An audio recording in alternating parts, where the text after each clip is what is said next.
Yesu ashimwe cyane. Turanezerewe cyane muri iki gitondo. We are very glad this morning. Dushima Imana yaturinze iminsi yose. I want to thank the Lord who has been with us throughout the days. Akaba yongeye kuduha igitondo cyiza cy'umunezero n'umugisha. And we have received a blessed morning. Turongera gushimira umwanya twahawe n'abashumba bacu, tubashimira. Again, we want to thank our pastors for this such an opportunity. Bari umwanya udasanzwe rero twe turi bato kubona abashumba bacu baduhisemwo, mumfashe tubakomera amashi tubashimira mu by'ukuri. We are very humbled before you. Turabakiriye mwese muri uyu mwanya. Welcome you all in this moment. Hamaze gukorwa ibintu byinshi bitari bike. So many things has been done already. Tugiye kwinjira mu ijambo ry'Imana. And we're about to go straight in God's word. Tugwaye ikaze kugira ngo mwuka w'Imana akumvise cyane kuruta uko twe tuvuga.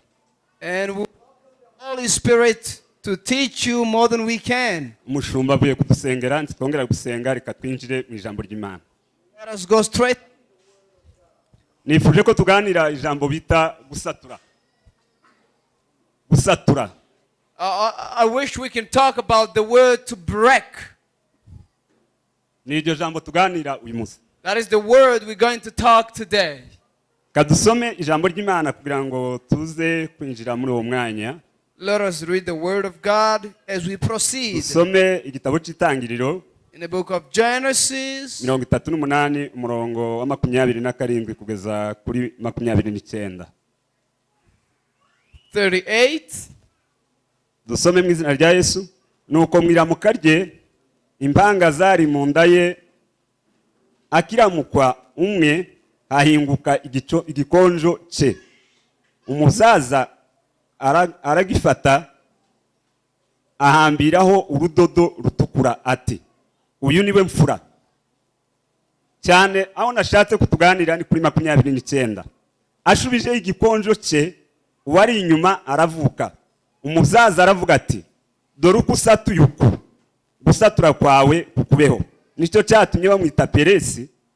Hanyuma mwene se aravuka, wari ufite urudodo ruhambiriyeho ku gikonjo, bamwita Zera. Reka twumve mwene data asoma amagambo y'Imana. Genesis 38 from 27. And it came to pass in the time of her travail that behold, twins were in her womb. And it came to pass when she traveled that one put out his hand, and the midwife took and bound upon his hand a scarlet thread, saying, this came out first. And it came to pass, as he drew back his hand, that behold, his brother came out. And she said, how hast thou broken forth? This breach be upon thee. Therefore his name was called Pharez. And afterward came out his brother that had the scarlet thread upon his hand, and his name was called Zara. Amen. Hallelujah. Amen. Aba n'abana babiri bavutse ku mugore witwa Tamari. These are the two children born from a woman called Tamar. Babyawe n'umwe mu bana ba Yakobo witwa Yuda. Born out of the son of Jacob called Judah. Yuda n'umwe mu bahungu ba Yakobo, hari ahantu yari yamanukiye yarari. Judah was one of the children of Jacob. Aza gushaka umukobwa w'umunyakanani. And then he got married to a Canaanite. Hanyuma abyara abahungu batatu. And then he gave birth to 3 sons. Noneho wa muhungu we w'imfura amushakira uyu mukobwa witwa Tamari. Now the firstborn married the lady called Tamar. Uwo muhungu rero akora ivyangwa n'Imana arapfa. Now the guy did the abomination and he died. Noneho babwira uyu Tamari ngo nagumaho murumuna we azamushaka azamuhungura. And now it was told Tamar to stay until the younger brother is grown to marry her. Uyu muhungu we wamukurikiraga nawe ntiyashaka kubyarana n'uyu mukobwa kuko yibwira kuko umwana atazabuwe nawe akora ibindi arapfa. And the guy didn't also want to give birth to Tamar because the guy died. Hanyuma umwana we wa gatatu abari bo babwira noneho ngo nagumaho uwo wa gatatu niwe uzamubyare niwe uzahungura uwo mudamu witwa Tamari. And Tamar was still there so that the third son will sleep with her so she can give birth. Icyo Yuda yari yabwiye umukazana we ntiyagikora. Now the promise of Judah to her daughter-in-law was not accomplished. uko byagenze kugira ngo aba bana bavuke rero. Now, what happened for these kids to be umunsi born? umwe Yuda agenderera ahantu. Now, one day Judah was marching. abadamu bo muri uwo mudugudu babwira Tamari ngo ugende wiyambika imyenda y'ubumaraya hanyuma sobukwe agiye kuza ibyo ari byo byose wenda hari ukuntu bizaba mukabyarana nawe kuko bakubesha icyo bakubwiye ntibagikoze. And he was told Tamar to put on the clothes of prostitutes so she can sleep around with the father-in-law. Yuda mubonye agira ngo ni maraya ntiyamenya ko ari wa mukazana we yabeshe. So when Judah saw her, he thought it was a prostitute, not the daughter-in-law. hanyuma noneho amusaba kuryamana nawe nk'uko bisanzwe yarazi ngo ni indaya iri aho gusa yari yambaye indi myenda. And he proposed to sleep with her. uyu mukobwa kubera ubuhanga aramubwira ngo kugira ngo turyamane nawe hari ibintu ngusaba urampa kimenyetso ki. And now she asked him, in order for me to sleep with you, you gotta give me some tokens. Yuda aramubwira ngo icyo wansaba cyose nakiguha. amusaba kumuha inkoni ye. Now she required a stick amusaba kumuha ikimenyetso cye. and the token of his life, amusaba no kumuha urupeta rwe. and also the ring of his finger. arabimuha. And after he gave them to her, amubwira yuko wenda igihe nikigera ivyo bintu azabimusubiza. now he told her to return the things when the money is came. byari ikizira umwana w'umukobwa kubyara inda y'ikinyendaro ku banyesire byari ikintu gikomeye cyane. It was an abomination for an Israelite woman to give. amaze gusama inda Yuda arabimenya ko ari umukobwa wasamye inda ariko inda y'ikinyendaro. Now Judah after that recognized that his daughter-in-law got pregnant. atumaho abantu arababwira ngo mugende musohora iyo ndaya bayitwike bayice. And he sent people to take her out so she can be stoned. Tamari abatumaho arababwira ngo mugende mubwire uwo mugabo kuko yari nk'umwami yari umuntu utinyitse cyane Yuda mumubwire ngo ese ko ashaka kunica ibi bimenyetso iki ni ibyande.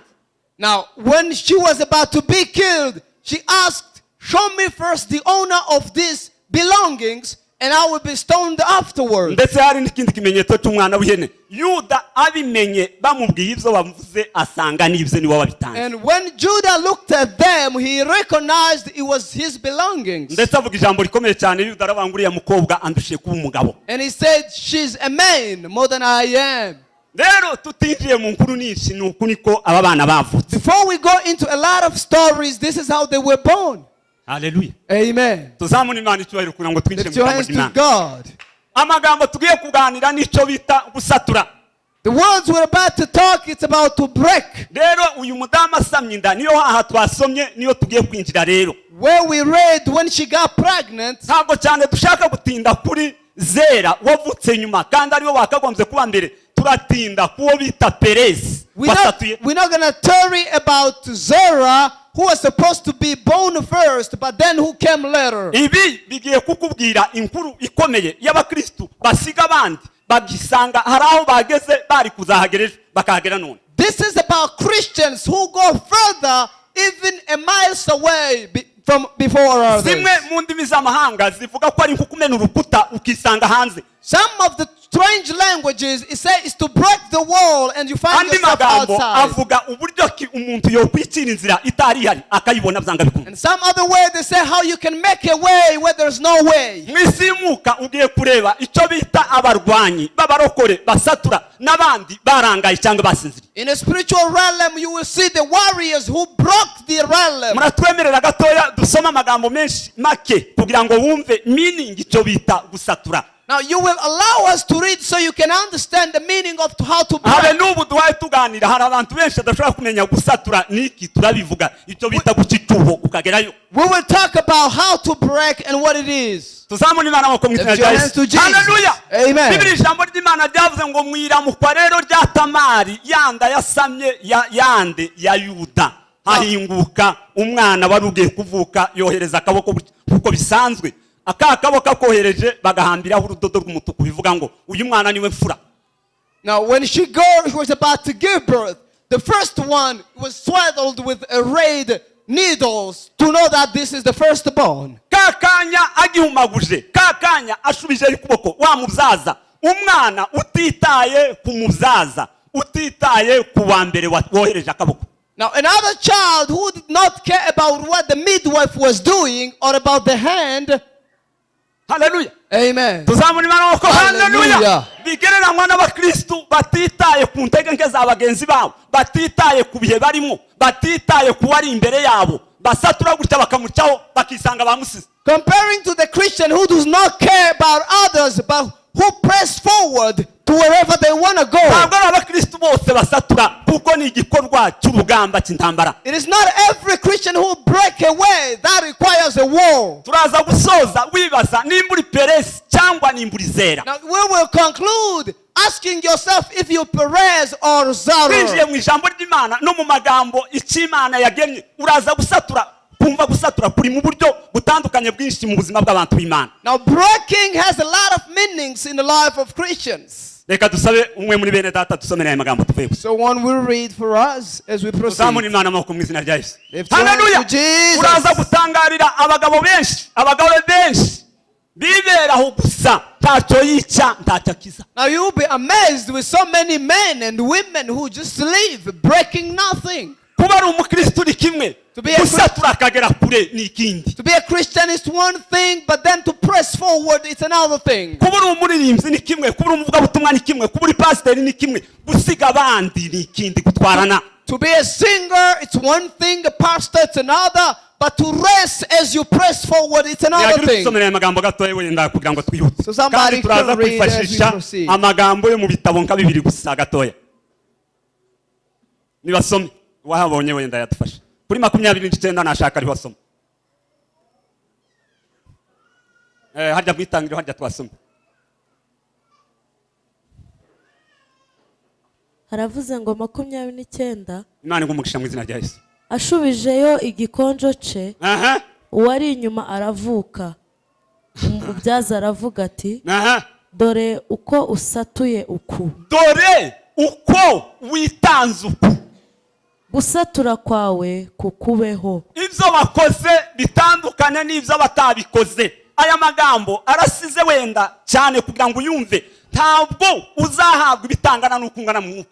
You will never receive things not according to how you are in the spirit. Ntabwo uzitwa umusatuzi cyangwa umuntu usatura ntacyo wakoze. You will never be called a breaker unless you do something. Mu isi y'Imana hari ibintu bikurinze kugira ngo bicetekeshe bakwita izina. In the realm of the spirit are things that call Imana ikorana after you. n'abantu bayo cyane ikorana n'abantu bizera igakorana n'abantu b'abarwanyi gusa. God works with the people who believe and people who are Amwe mu called magambo warrior. basomye aravuga ngo ubwami bw'Imana intwarane gusa, intwarane zibugisha mu imbaraga. Only the violent they press forward with strength. Peresi ntabaho, Peresi ntasanzwe, Peresi ntiwamubona. Perez doesn't exist. You can't see him. Muranemerera gatoya dusome ufite Bibiliya ijambo ry'Imana n'ufite Bibiliya ntagatifu batubwire aya magambo ko avuga. You can read in different versions. Imana ibamugisha mu izina rya Yesu. Katwakira basoma aya magambo kugira ngo tuze kujana twese. Ushobora kuba watakaye. Gusatura ni ugutegura inzira aho itari. Ni ukumena ukabona ugezeyo. Ni ukwiruka mbere ugasiga bari imbere yawe. Ni ukuvuka bitari ngombwa wenda ukama wiruka bakabona ugeza bakaja kwisanga wari hirya iyi rido mukanya gato bakabona ugeza. Uje gute utangiye none abandi bamaze imyaka 5 mu rusengero none ugeze hano gute? Now to break means you press forward. Maybe you're outside this curtain and then you break, you find yourself here. Mutwemerere gato dusoma aya magambo ko arabiri. You can read there. Niyagira usoma mu ijambo ry'Imana hanyuma some Bibiliya ntagatifu. Ijambo ry'Imana haravuze ngo ariko gakuru asubijeyo ikiganza. Ariko bagakuru baruzuye ariko mukanya gato bakaba barasinziriye cyangwa bagahumaguza. Uwari inyuma amutanga kuvuka. Reka tuzamura Imana amaboko mwene data karasoma. Tuzamura Imana amaboko twese n'abari inyuma. Haleluya. Bwira mugenzi ng'Imana igufashe winjire mu isi y'abantu basatura. Tell your neighbor, may God help you to be a breaker. To break out, breaking out. Nukugira gutya ukisanga ugeze. Dukomere Imana amashane bene. Ntabwo bikorwa n'umuntu wari wese. It's not done by anybody. Ngaya tubwira aya magambo mwene data wasoma. Umubyaza aravuga ati, mbega ngo uricira icanzu nuko bamwita Peresi. Haleluya.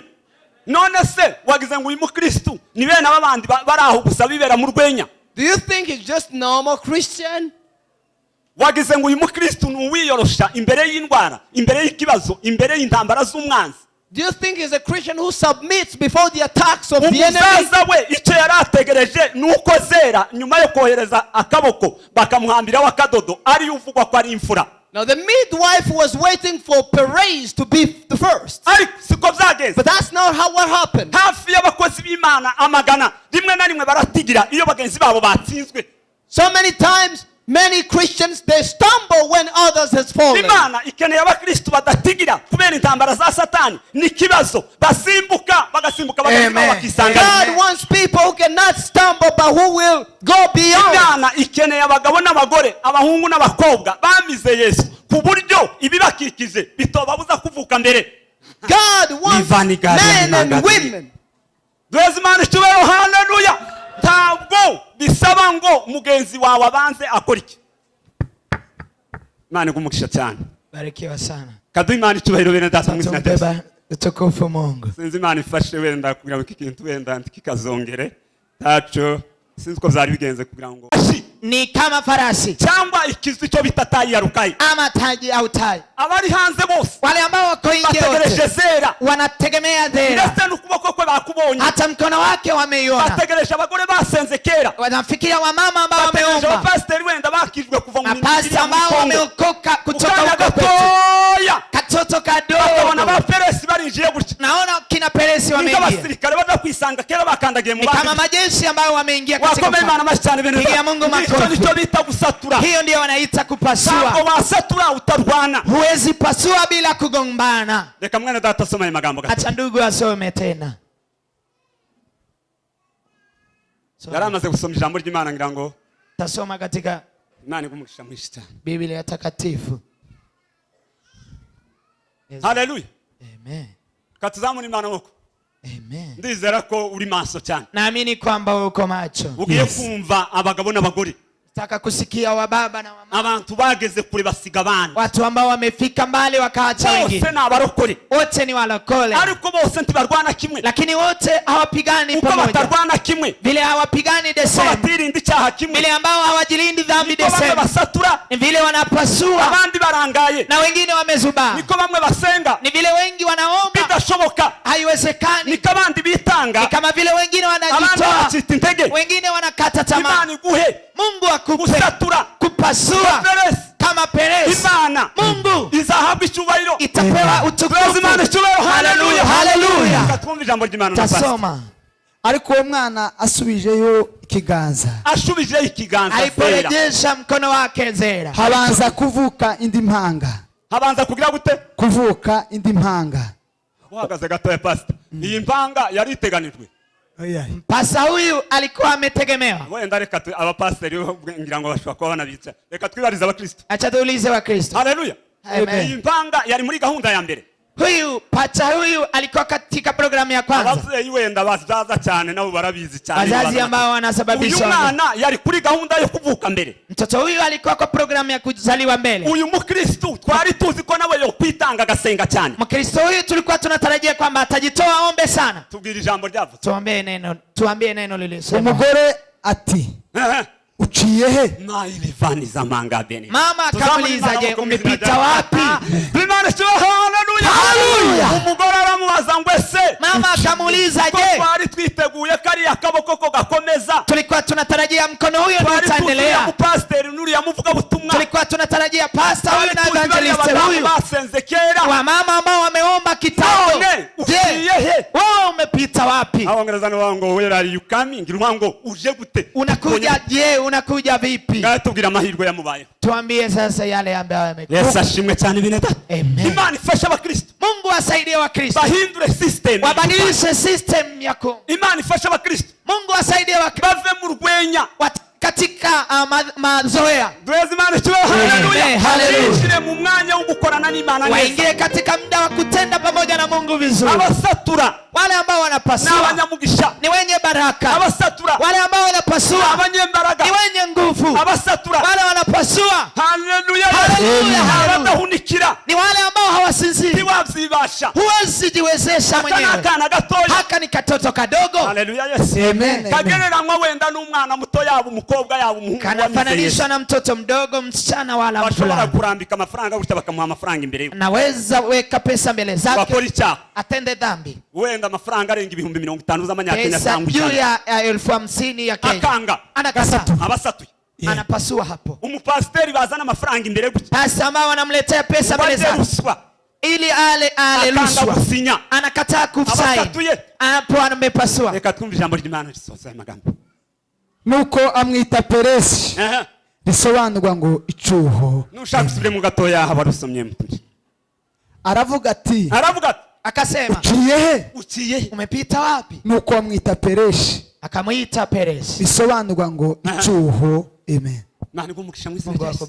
Katuzamura Imana wako bene data. Tumpe Bwana utukufu. Kwari ibintu byinshi bisaba ko wigira imbere. Kuna mambo mengi yanaomba ujisogeze mbele. Kwari ibintu byinshi bisaba ko bokuvugaho. Kuna mambo mengi lazima wakunene wewe. Ntabwo bazakuvugaho ntacyo wakoze. Hawatakusema na hujatenda kitu. Hari ibintu biranga abantu basatura. Kuna mambo mengi yanazihirisha wale ambao wanapasua. Kimwe muri ivyo, mmoja kwa hayo, ni ukwitanga kurenza urugero, ni kujitoa ama kujipeana kuliko wengine. Haleluya. Amen. Ikindi muri ivyo, kingine katika mambo haya, ni gukora ikintu kinyuranye n'icubundi yagukoreye, ni kutenda kinyume na kile ambacho umetendewa. Hari abagabo n'abagore, kuna wamama na wababa, bageze ku rwego rukomeye, wamefika katika kiwango ya nguvu basatuye, kwa sababu vile wamepasua. Ushobora kwibaza Ibrahimu, unaweza jiuliza Ibrahim, nubwo tuganira Peresi, ingalao tunaongelea Peresi, babwiye umugabo ngo zana uyu mwana ni kinege, wamemwambia mme huyu, mtoto huyu wako ni Imana yamwango mpezi ico kinege cyawe. Mungu akamwambia nipe mtoto wako mmoja. Imana yari yabwiye Ibrahimu ngo zaguhungisha. Mungu alikuwa amemwambia Ibrahim nitakubariki, kugira ngo Imana yature ngo umugisha kubayeho, ili Mungu atamke aseme baraka iko kwako. Yose zarashize biragenda, katika miaka yote Satanga Isake gutya satuye, siku alipotoa Isaac alipopasua, reka nikore mu nda muhimana, akasema acha nimtoe kwa Mungu. Uzokurikirana neza ibyanditswe mu itangiriro, fuata maandishi katika Imana ivuga ngo wewe, hipo ndio siku Mungu amesema wewe nzabuguha, nitakupa hata baraka. Yesu ashimwe cyane. Hari abakristo benshi Imana y'amasezerano, kuna Kristo wengi wamepewa maagano, nyuma yo kutitanga cyane, nyuma ya kutokujitoa, rimwe na rimwe ntagere ku Imana yavuze, mara moja hafiki kwa kile ambacho Mungu amesema. Hari abakozi b'Imana batitaye ku by'abandi bakora, kuna watumishi wa Mungu ambao hawajajali vile wengine wanafanya. Tuweze Imana icyubahiro bene data. Amen. Haleluya. Amen. Dusome ijambo ry'Imana hano ryanditse mu gitabo cyo kubara. Tusome katika kitabu cha Hesabu 25 umurongo wa 7. 25 mstari wa 7. Reka twumve ijambo ry'Imana twihuta. N'amabuye yitwa shohamu. Kangahe? 25 7. 25 umurongo wa 7 kubara 25. Nani kumukisha mu izina rye. Katumva soma aya magambo. Tatusikia akisoma. Haleluya. Amen. Simbizi abantu baruzuye mu matorero niki. Watu wamejaa katika makanisa. Ariko abantu Imana ireba gutya ikabishimira kubera icyo bakoze. Lakini watu ambao Mungu anafurahia kwa sababu ya kile wamefanya. Ni unaweza kuhesabu. Genda ufate Biblia zitandukanye turaza gusoma n'ahandi hantu gatoya. Chukua Biblia tofauti tutakuja kusoma mahali pengine. Umwana wasatuye yanze agasuzuguro ka Satani. Acha tusikie mtoto aliyepasua alipokataa dharau ya shetani. Tuweze Imana icyubahiro mu izina rye. Bwana utukufu katika jina. Haleluya. Amen. Kuba abantu bakenewe ngaye soma twumva aya magambo. Finehasi mwene Eleyazari wa Aroni umutambyi abibonye arahaguruka. Agira ate? Ahaguruka. Oya mwene data karasoma aya magambo. Yigeze agisha inama abanyesirayeli bose mugiye guhaguruka. Hajaambia wana wa Israeli kwa mimi nataka kusimama. Uzugira ngo bahuri na baroni bazababaza. Unasani wakina Huri na wakina Haroni wanauliza. Uzugira ngo bashaka ko ikibazo gikemuka byihuse barinda kuvuga. Unajiuliza je wale ambao wanahitaji shida itatulike wanauliza. Inama mu miryango n'ibindi. Wanauliza wanaenda kuomba ushauri kwa familia na mengi. Finehasi akoriki wasatu. Finehasi akafanya nini msomaji? Abibonye ahaguruka hagati mu iteraniro. Yenda icumu. Akurikira uwo mwisiraheli. Uze gukurikirana amagambo Imana yavuze nyuma ya Riri yacumu yateye. Fuata maneno ambayo Mungu amesema alipo. Abakristo barahunga Imana irankunda. Wakristo wako hapo Mungu ananipenda ananijua. Aho iziki. Inajua nini? Uzusenga cyane. Unaomba sana. uza witanga cyane kurenza, unajitoa sana, uza wiresiste cyane, wewe unafunga sana, ugira imbabazi muri wewe, una msamaha ndani mwako. Imana nije kuvuga, Mungu akitaka kusema atasimamia kwa nini kwako. Ugira umutwaro cyane urenze, una mzigo kwako sana, ugira kubabarira kurenze, una msamaha kwako sana. Ese urukundo rw'Imana ahubwo rwo rukubamo? Je, upendo wa Mungu umo ndani mwako? Turabaza ikibazo gikomeye cyane. Tunauliza swali kubwa hapa. Ugira kamere y'Imana, wewe una utu wa Mungu.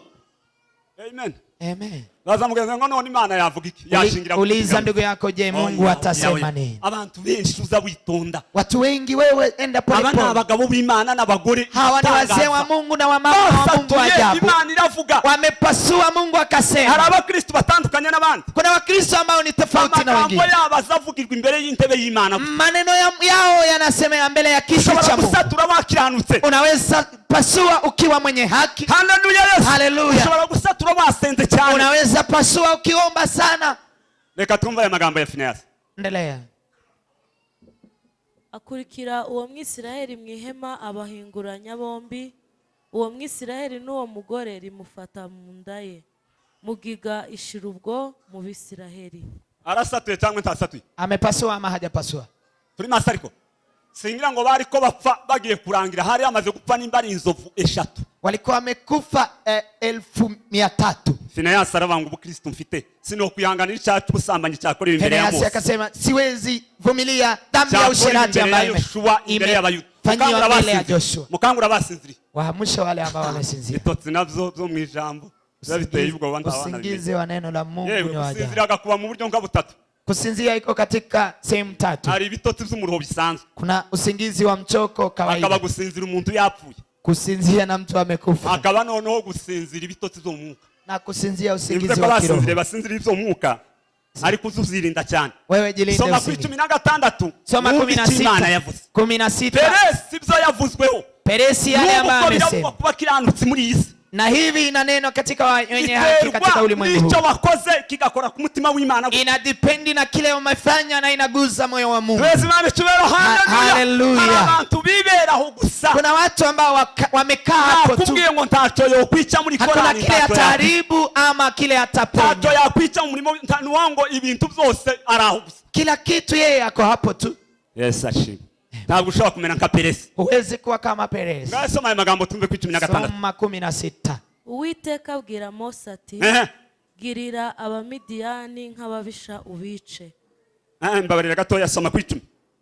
10 haravuze ngo Uwiteka abwira Mose ati, Finehasi mwene Eliyazari wa Aroni umutambyi atumye uburakari bwanje buva ku Bisiraheli. Nyuma yo gusatura kicu wakoze icyaha, nyuma ya kupasua na kumuua yule ambaye ametenda dhambi, igenda gute? Kuko yafuhifuhe ryanjye muri bo, agatuma ntarimbuza Abisiraheli iryo fuhe ryanje. Mureke twitonde bakozi b'Imana mwese muri hano. Tatwende pole pole. Finehasi tiyari ku rutonde rw'abatambyi, yeye hajaingia katika hesabu ya wakuhani. Soma ijambo ry'Imana neza, soma neno la Mungu vizuri. Uyu ni umwe mu bana, huyu ni mmoja katika watoto ku mutima w'Imana, wale ambao wameguza moyo wa Mungu, arwani ifuha Imana, alipopigania uwivu wa Mungu, alipofanya hivyo. Abantu benshi ashobora kwango sinohemuka, kama vile watu wengi wanasema siwezi tenda dhambi, nifanye uozi, niingie katika uchawi ama niingie katika usherati. Ingalao yeye ni mjane, bikagenda bigakora ku mutima w'Imana iyo tutazi, inaenda inaguza katika moyo wa Mungu, igakora ibintu bikomeye, na Mungu anafanya maajabu. Imana ibwira Mose ngo hindura gahunda ya speech. Mungu akamwambia Musa, geuza speech yako. Finehasi tangu leo Finehasi yeye ni kuhani kwa sababu ya kupasua kwake. Mungu makofi ngo when he dropped down, asubiye inyuma gatoya, aliporejea nyuma kidogo. Biblia zivuga mu buryo butandukanye, yarasubiye inyuma gutya, alirudi nyuma kidogo, asubiye inyuma. Umwana witwa Peresi mimi sijali dhera, sinitaye kuri uyu mukristo wadukiye intege, mimi sijali kwa mkristo yule ambaye anatukatisha tamaa, na endelea mbele. Haleluya, amen. Ndagira ngo bafite Biblia y'Igiswahili badufashe gatoya tumva aya magambo. Nataka wale ambao wana Biblia ya Kiswahili watusaidie maneno haya. Yes ashimwe cyane. Amen. Haleluya. Amen. Uzi gucicuho, najua wewe kusimama baada ya wengine. Haleluya Yesu. Uzi umwana mutoye kugaragaza gukiranuka abakuru bananiwe. Mtoto mdogo anazilisha wenye haki na wakubwa wameshindwa. Uzi umudamu wa kabiri witwa inkundwakazi, apana wa mbere, usezera umugabo afite amazu, afite amafaranga, afite amamodoka, akambwira ngo ndakijwe. Unajua mama ambaye wa pili anajua akona gari na mengine, anamwaga baba anamwambia ndetse cyane icubahiro cyinshi umugabo ni wagiha urya wa kabiri. Yule wa pili ndiye baba anampa heshima. Tanga ingero zifatika. Umuntu usatura akora ibintu birenze by'abandi. Yule ambaye anapasua anafanya zaidi ya wengine. Nari ntanza ko karo kuwanga gukora icyaha bamushiza amafaranga imbere n'imodoka. Nilipea mfano ya yule ambaye amekataa kutenda dhambi, wamemweka pesa na magari mbele zake. Hallelujah, yes. Amen. Ibaza umuntu ugera hanze twe tukiri hano mu nzu gutya twari tuzi ngo turi kumwe. Jiulize mtu tunadhani yako ndani na mefika tayari nje. Tabwo ugereyo gusa ubufite ibyo warwanye navyo. Huwezi fika tu, kuna yale umekumbana nayo njiani. Ni agira dufasha kusoma aya magambo gato yagira tumwe. Soma maneno haya kwa Kiswahili inasema. Mwanzo. Urafite? Yes. Mwanzo. Yes. Mwanzo 38:29. Kumesema hivi, akarudi Reubeni birikani. Nikanga harya twasomye harya kuri 29. 38:29. 38. Ikawa aliporudisha mkono wake, tazama ndugu yake akatoka akasema. Ariko mureke twitonde tumva aya magambo. Turi maso ariko. Haleluya. Kwa abantu benshi ubwoba bwishe bukabamarara abakristo. Watu wengi woga imewamaliza na ni wa Kristo. Kwa abantu benshi bareba bahitinga muri iyi si.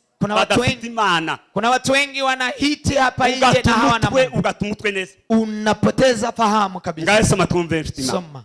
Ikawa aliporudisha mkono wake, tazama ndugu yake akatoka akasema, mbona umepita kwa nguvu wewe?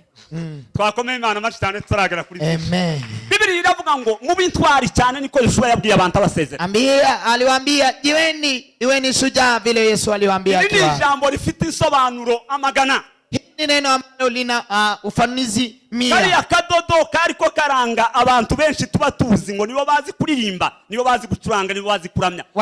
Ilikuwa kinazirisha kwamba ni wale wanajua kupiga nzeze, ni wale wanajua kuimba, ni hao tu. Hari igihe umuntu yigira nabi Imana ikavutsa kandi kana gato yakamavuka kandi kana gato. Na yule anajifanya vibaya na mwingine azaliwa hapa. Biblia yavuze ngo mbona umepita kwa nguvu. Biblia inasema mbona watambutse n'imbaraga. Tuzamuni Imana nk'uko bene data mwizera. Hallelujah. Hallelujah. Ari bande bari abagabo bose banaboti barasatuye. Wakina Naboti wamepasua. Yes, ashimwe cyane. Yosefu kwanga gukora icyaha yarasatuye. Wakina Josefu kukataa kutenda dhambi wamepasua. Meshaki, Sadraka, Abednego kwanga kuramya igishushanyo barasatuye. Meshaki, Sadraka pamoja na Abednego kukataa kuabudu miungu wamepasua. Amen. Kugira ngo Imana igufashe ube mu bantu barema ibintu bidahari bikabaho. Ili Mungu akusaidie uumbe yale ambayo hayapo ya kuwepo. Tezi ya kabiri cyane ari usoma. Fata Biblia zawe uko umva. Usome tenzi ya pili ndio tu. Mbona umepita kwa nguvu? Mbona umepita kwa nguvu wewe? Mambo ya nguvu na kuandame. Kwa hiyo jina lako likaitwa Pelesi. Haleluya. Amen. Haleluya. Amen. None bazakuvuga ngo mambo ya nguvu ya kuandame kandi utasatuye. Je, watasema ibinuzi imbaraga bikuweho na haujapasua? Ugira ibitoti bidashira, una usingizi haiishi. Haleluya. Twese bene data turasaba gufashwa n'Imana. Sote tunahitaji kusaidiwa na Mungu. Uyu murimo w'Imana urasaba abanyembaraga batangaje. Kazi hii ya Mungu inaomba wenye nguvu wa ajabu. Ntabwo tureba ngo basenze kera, tureba nimba n'ubu nyine ugiye usatura ukiya advancinga wigira imbere. Hatuangalii kwamba umeomba kitambo na leo tunaangalia kwamba bado unaendelea mbele. Peresi ntibari kuvuga ya magambo nta kintu yakoze. Peresi hawajasema maneno haya na hajatenda kitu. Ni usatuye reka twatura ijambo rikomeye cyane. Ikiwa umepasua hata tunene neno kubwa hapa. Amen. Haleluya, yes. Amen. Kwa kenewe abagabo b'Imana, kwa kenewe abagore biruka bihuta cyane bacha kubana. Kuna hitajika wa mama wa Mungu na wa baba wa Mungu wanakimbia kuliko wengine. Kana abakristo benshi gusa yibera tashobora kumenya yava ni yaje. Kuna wakristo wengi hajui aelekea yako, hajui atoka kako hana mambo ya kazi. nguvu yaandamane na wewe. Ibintu by'imbaraga bikubeho iteka. Hari abakristo benshi tiyorwa senga. Kuna wakristo wengi hawezi omba, hawezi jilinda, hawezi jitoa. Na abakristo bake bageze ku rwego bakunda babanga. Ni wakristo wachache ambao wamefika kwa level ya kuwapenda wale wawachukiao. Jewe nababwiye inkuru hano y'umwana w'umukobwa wiyijije akana kagakobwa gafite imyaka 14. Mimi niliwaambia hapa story ya mtoto mchana wa miaka 17 alifunga iminsi 40 akafunga siku 40. Jewe Rubona nasomye icyo gitabo n'amaso yanjye. Mimi nilisoma kitabu hicho na macho yangu. Kakanda abantu bandika ibitabo aradedia uwo mugabo bamwita Zakarita niwo muri Kameruni yarapfuye. Mtu huyo ni wa Kameruni anaitwa Zakari. Akana ke kagakobwa k'imyaka 14. Katoto kake kasichana ka miaka 17. Karasatuye gutya. Kalipasua hivi. Gakora amasengesho y'iminsi 40 kiyiriza. Akaomba maombi ya siku 40 akifunga. Hanyuma ise aragashimira. Ninkare merciema ariko kudedia arabangoje dedier ce livre à ma fille Angu Mutani. Akamshukuru mtoto wake. Eugene di 40 jours arairangiza.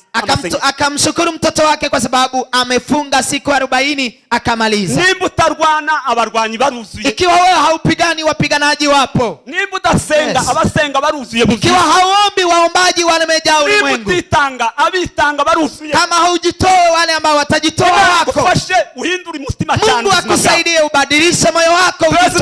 Haleluya. Haleluya. Ari abagabo bose bari kubakora ibikorwa birenze. Na wababa hao walikuwa wanafanya kazi za ajabu. Si nuwe wenyine. Si huyo peke yake. Na wengi wapo. Yes, ashimwe cyane. Ibisuho byari byuzuye ugatangira kurema amashimwe. Wale ambao mahali kulikuwa kunekosa wengine na unaendelea kuomba shukrani hapo. Haleluya Yesu. Amen. Tagiye rimwe na mutangira ikorwa cy'Imana ukakirangiriza mu nzira. Kuna vile unaanza kazi ya Mungu unakatisha katika njia. Reka tusome ijambo ry'Imana ryanditse muri Isaya. Tusome katika kitabu cha Isaya. Mwene data nadusomere Isaya 58 umurongo wa 12. Isaya 58:12. Biblia yuzuye intwari, yuzuye abagabo n'abagore. Biblia imejaa mashujaa wa baba na wa mama. Yuzuye abarwanyi bakoze ibintu bitaza bikorwa. Imejaa wapiganaji ambao wametenda maajabu. Yesu ashimwe. Amen. Ibaza umuntu gushaka inzira witari akayibona. Jiulize mtu anatafuta njia mahali alipo, njia inapatikana hapo. Ibaza umuntu kumuca intege ariko ndakwiteho akaruha kagera kucyashaka. Jiulize ndugu yako kumkatisha tamaa lakini hakati tamaa, anafika kwa lengo lake. Ibaza umuntu kubona amasengesho y'icyumweru atakoze agatangira icyumweru cya kabiri kugeza ku cya gatatu. Jiulize ndugu yako ameanza wiki ya maombi, wiki ya pili mpaka wiki ya 3. Haleluya. Uragira ngo umuntu ushobora kuzana mu rusengero rw'Imana nkuko Imana yabwiye Salomo. Unajiuliza ni mtu ambaye atakuja kanisani kama vile Mungu alimwambia Salomo. Agatangira masengesho y'icyumweru kimwe. Anaanza maombi ya wiki moja. Agatangira icya kabiri. Anarudi ya pili. Nimba yasengera icyifuzo runaka tutazi. Ikiwa naombea hitaji icyumweru cya kabiri ntahayibona inzira. Anaona wiki ya pili haoni njia. Agatangira icya gatatu. Anaanza ya 3. Uribaza ko yaje kugera ku cyumweru cya gatanu ibintu bigeze hehe? Utajiuliza je atafika kwa wiki ya 5 na mambo yako wapi? None suribaza ngo ari amasengesho ya Yakobo. Je, unajiuliza maombi hayo ya Yakobo? Umugabo wageze afata malaika bagakirana. Mume ambaye ameshika malaika wakagombana. Umufumo gusawa ikinyomo umuveho. Ili tu laana ya uongo iondoke kwake. Iyo witegereje neza nimba warasomye aya magambo muri mwitangiriro. Je, ukichunguza sana maneno hayo kama umesoma katika Mwanzo. Jambo malaika yavuze uretse kuko Yakobo yari yamufashe yanga kumurekura. Umejiuliza je, kuna neno ambalo malaika amesema isipokuwa tu kumwambia Yakobo amwachilie. Yano twese nk'abakristo. Tuko hapa kama Wakristo. Haleluya. Amen. Kama nizifa kuvuga gusa itarangire kureba neza. Mungu hawezi nena bila kuangalia. Hari ibintu Imana yaguha imigisha isanzwe. Dusangiye na bisto bita benediction superficielle bisanzwe. Kuna baraka ambayo tunachangia na wengine, baraka ya kawaida. Kurya, kunywa, kwambara, kuishi, kula, kuvaa, manyumba, ndege, nini na nini. Ariko ijambo Imana ivuga mu isi y'umwuka. Lakini neno ambalo Mungu ananena katika ulimwengu wa roho. Wende kabangu Imana iguhaye ubutware. Mfano Mungu anasema nakupa utawala. Muzamwibaza ngo Satani niki yaje? Yesu niki cyamuzanye? Unajiuliza Yesu amekuja kwa nini? Yazanywe no kugarura ibintu bibi. Amekuja kurejesha mambo mawili. Bibiri bikomeye cyane Satani yari. Mambo mawili yenye nguvu Shetani alikuwa amenyang'anya. Ijambere. La kwanza ni urufunguzo aricyo bita ubutware yari yabuzanye. Ni kifunguo ama uwezo ambayo alikuwa ameleta. Icyakabiri. Cha pili, impano y'ubwenge azana ubwenge ibintu. Ni karama ya hekima.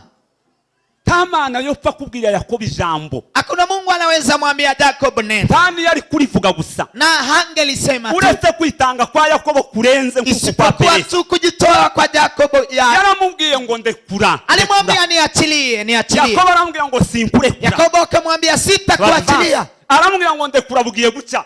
Akamwambia niachilie inakucha. Hakenewe abagabo n'abagore. Kunahitajika wamama na wababa. Bagaza ku rwego bavugisha ijuru. Ambao wanafika kwa level ya kuongelesha mbingu. Bavugisha ijuru hawezi ongelesha mbingu na hujatenda kitu. Urugero wenda wasente cyane. Mfano umeomba sana ukamguza Mungu. Cyangwa witanze kugeraho Yesu avuga. Ama umejitoa mpaka Yesu akasema. Reka tubazanye muri maso. Acha tuulizane mko macho. Mugore watanze amafaranga agatanga isenga imwe yarafite yarasatuye cyane ntiyasa. Mke huyo ambaye ametoa senti 5 alipesua ama hajapasua. Muzamumva ko hari izindi faranga yarasigaranye. Mesikia kwamba alikuwa na pesa nyingine. Au kwa bandi bose bari batanze. Wengine walikuwa wametoa. Nona niki cyatumye Yesu atabavuga. Ni nini sasa ilisababisha Yesu asiwaongelee? Ongerugire mugenzi ngurangana nuko uteye mu angalia ndugu yako mwambie wewe ni vile ulivyo katika roho. Malaika abwira Yakobo ngo kuva none izina rirahindutse ubaye umunyamugisha. Malaika akamwambia Yakobo tangu leo jina limebadilika, wewe ni mwenye baraka. Haleluya. Amen. Sashimwe cyane bintu. Amen. Hari abakristo benshi bagarukira hafi ntasature. Wakristo wengi wanarudisha hawapasui. Nayo wenda uko nabivuga cyane kugira ngo winjiye mu wundi mwanya. Nilishindwa ili uingie katika niyaseme uingie katika mtongi. Ni perse ukagenda ugapfumura hantu kugeza Imana ikoze igitangazo kisanga hantu. Ni kuenda ambao unapasua mahali na Mungu anakuta umefikia ingine leo. Soma amagambo tumve amagambo ahuye nabiri. Iri jambo niryo mwitangiriro birasa zombi 58 umurongo wa 12. N'abazagukomokaho bazubaka mu matongo ya kera yasenyutse. Sinzi nimbara bafite biregi France hano ugende usome titwabisubiramwo none handavugamo akajambo kamwe gusa. Abafite biregi France areba Isaya 58 hoba muri telefone hoba mu gitabo cyawe umurongo wa 12 uraza gusanga Peresi n'uyu mugabo wavuzwe hano muri Isaya ari bamwe. Soma aya magambo. N'abazagukomokaho bazubaka mu matongo ya kera yasenyutse. Uzongera gushinga imfatiro zariho ku ngoma nyinshi. Hagarara gatoya mu Gifaransa iri jambo rivuga gushinga imfatiro bavyita reparateur. Reparateur nwango katika Kifaransa ni kutengeneza. Haleluya Yesu. Nta kintu gitangaje. Hakuna kitu ambacho kina abantu bose bamwe bakita intege. Watu wote wamoja wamekata tamaa. Abandi batakaje ibyiringiro. Wengine wamepoteza matumaini. Wengine hawaombi. Ukaza uri umugumutsi mu mwuka. Unakuja wewe ni mtu ambaye umejitoa katika roho. Unaenda ukitengeneza. Uragenda urepara ahantu wari harasenyutse byarangiye. Unaenda ukitengeneza mahali kulikuwa kumeharibika na ilikuwa. Kwa hiyo ndugu yangu Mungu akupanue. Ntuwibwira ko uri umukristo gusa. Usijiambie kwamba wewe ni mkristo tu. Uri umuntu Imana yahaye akazi. Bali wewe ni mtu ambaye Mungu amepea kazi. Nimba ntibeshe nimfate Bibiliya zanyu urebe. Chukua Biblia yako. Uzaba reparateur nwango hano. Peresi nawe nikakwa yaramese. Utakuwa mtengenezaji. Peresi vivyo hivyo alikuwa. Yesu ashimwe cyane bintu. Amen. Kuba Kristo gusabwa izina winjire mu isi y'abagabo b'Imana bakora ibikorwa ijuru rikavuga. Toka katika Ukristo wa kawaida uingie katika Ukristo wa shujaa wa Mungu anatenda kitu Mungu anasema. Amen. Uzaba umuntu wica ibyuho ugende utunganya hana. Utakuwa mtu ambaye anaenda akitengeneza hapa na hapa. Ngasoma aya magambo tumve. Soma tena. Kandi uzitwa uwica ibyuho kandi usibura inzira zijya mu ngo. Amen. Yesu ashimwe cyane bintu. Amen. Akakana gatoya katoto haka kadogo kwicira inzira kujipasulia njia. Umuntu w'umurokore na mtu mlokole mu buryo bw'umwuka katika kiroho. Abantu benshi barahagaze. Watu wengi wameshimama. Abandi ko baribaza icyo gukora. Na wengine wanajiuliza la kufanya. Ukamona ba Peresi barahagaze gutya. Unaona wakina Peresi wameshimama. Reka turebe nk'imiterere ya ba Peresi. Acha tuone vile kina Peresi walikuwa barabizi cyane kurenza. Viongozi wanajua sana. Timuza mwumva inkuru y'abahungu batatu Daudi yavuze ngo ese nta muntu wonzanira amazi ku iriba ry'Yerusalemu. Hamsikii vijana watatu ambao Daudi amesema nileteeni maji ya kisima cha Yerusalemu. Imana igumukisha mu izina rya Yesu. Abo bana baragiye cyangwa ntibagiye? Watoto hao wameenda ama hawajaenda? Uzabana gutya mu macuma abandi bahe barwana. Najua vijana hao wamepita katika mikuki wengine wakipigana. Macumu cyangwa gutya mu bicika ibintu byacitse. Bariruka neza no mwirembo ry'Yerusalemu. Ku iriba ry'Yerusalemu bazanira amazi Daudi gutya nkuko we yazanira. Wakakimbia mpaka Yerusalemu katika kisima cha Yerusalemu wakamletea maji. Wamepasua bila kuangalia vita bila kuangalia mikuki. Uko nawe wohagarara. Ni kama vile na wewe unaweza kusimama. Haleluya, yes. Amen. Gusatura abantu batasengaga bagasenga. Reparateur. Ukipasua wale ambao walikuwa hawaombi wanaomba. Wewe ni mtengenezaji. Gusatura wakiranuka abandi bakakwigiraho bagatangira gukiranuka. Ukiwa mwenye haki wengi wanakuiga kwako, wanaanza kuwa wenye haki. Gusatura witanga abandi bakitanga kurenza. Ukipasua hivi ukijitoa wengine wanajitoa zaidi yako. Hapo ulikuwa mtengenezaji. Uzi kuitwa bene ayo mazina. Unajua kuitwa majina hayo? Haleluya. Amen. Haleluya. Amen. Kadwezimana icyubahiro bene data. Tumpe Bwana utukufu. Uzimana kukwita ibintu abandi tobita. Unajua Mungu kukuita jina ambayo hawezi ita wengine. None abantu bose si abakristo. Si watu wote ni wakristo. Usugira ngo bose bafite ibicizere. Je, unadhani wote wanaaminiwa hivyo? Abantu bose si abakristo. Watu wote ni wakristo. Yesu. Usugira ngo bose Imana yo babita amabanga. Je, unajua Mungu anaweza wapa siri zake? Kenewe ba Peresi ntabwo ari izina gusa. Kunahitajika wakina Peresi si jina tu. Bafite urukundo rw'Imana rurenze. Wana upendo wa Mungu zaidi. Bafite kwitanga kurenze. Wana kujitoa zaidi ya wengine. Breakinga gutya ugasanga bari hariya. Wakipasua hivi tu unakuta wako hapa. Basenga kurenza uko bakagombye gusenga. Anaomba zaidi ya vile angeomba. Gusatura ageriyo yakageze nkuko yohagereje. Yule ambaye anapasua angefika kesho lakini amefika leo. Tukomere Imana mashitani mbere Mungu makofi. Imana ikwagure. Mungu akupanue. Uhinduke nk'ifarashi yiruka. Ubadilike kama farasi ambayo inaenda kwa uharaka. Imana ikurinde ubunebwe. Mungu akulinde udhaifu. Kimwe nanje n'undi wari wese. Kama vile nami na mwingine yoyote. Sinzi wenda umwuka w'Imana azabikumvisa cyane. Sijui vizuri lakini roho Mungu atakusatuye no muri kirindi cyane. Na mtu anajilinda dhambi. Bazaroro bakamuvuga. Wote wanaongelea kwake. Tuzamuri Imana mwako mwizina rya Yesu. Haleluya. Amen. Abantu bose bari muri groupe mu Kigali bakoze ibyaha, bamwe baroza abandi buraya n'ibindi agasigara wenyine. Watu wako katika grupe wameloga ama wamefanya umalaya lakini anabaki peke yake. Yaba ari umugabo yaba ari umugore. Ikiwa ni mume ama mke. Utekereza amagambo Imana yavuze kuri Kalebu. Fikiria maneno ambayo Mungu amesema kwa Kalebu. Ngo yari kuyavuga Kalebu atasatuye. Hangesema maneno hayo na bila Kalebu kupasua. Yaravuze ngo imbaraga nari ifite nguvu nizo ngifite. Amesema nguvu nilikuwa nazo sasa ninazo. Sina mioyo mbili bali nina moyo mmoja. Bavuga amagambo y'ibinyoma sinigeze mbesha. Wandugu ambao wamesema maneno ya uongo mimi sijadanganya. Biblia imesema je, umepita wapi? Twazamura Imana maboko. Haleluya. Amen. Bamwe no gusenga ntagisenga. Wamoja hata kuomba haombi. Aho. Kwitanga pe tibumenye kujitoa uwezi jua ako wapi. Amateraniro araza igihe ashaki. Service anakuja vile anapenda tu. Aho inyiturano ntiyo kwitura ibitandukanye n'ivyo bamukoreye. Yeye hawezi rejesha tofauti na yale ambayo ametendewa. Bakwibaza ubuzima bwawe nimba busa n'ubwa Yosefu. Ujiulize maisha yako ni kama ya Joseph. Bene nyina kubera ko batarabasatuzi. Ndugu zake kwa sababu si wapasuaji. Bashatse kwapfa. Walitaka afe kwa sababu si wapasuaji. Alikoga kuko Yosefu ari umusatuzi. Lakini kwa sababu Joseph ni mpasuaji. Uzibura inzira zisha mu mago. Anayetengeneza njia zielekeayo katika nyumba. Yeye anasimama katika ukosefu. Umuhangu umwe w'Umunyezraeli. Mtala mmoja wa Israeli. Nako n'umukozi w'Imana muvuga butumwa ukomeye cyane. Ni mtumishi wa Mungu, ni evangelist. Bamwita ngo ni Moses Selo. Wanamuita Moses Selo. Yaravuze ngo uyu murongo iki gice cya Isaya 58. Alisema katika sura hii ya 58 ya Isaya. Munemerere gatoya mwene data some ku murongo wa 6. Soma katika mstari wake wa 6. Yaravuze ngo abantu baza bakora aya magambo n'abantu baza basenga amasengesho y'iminsi 21. Watu wafanyayo maombi haya ni wale ambao wanaomba siku 21. Igashira atarya atamu. Inaisha bila kula bila kunywa. Yesu ashimwe cyane.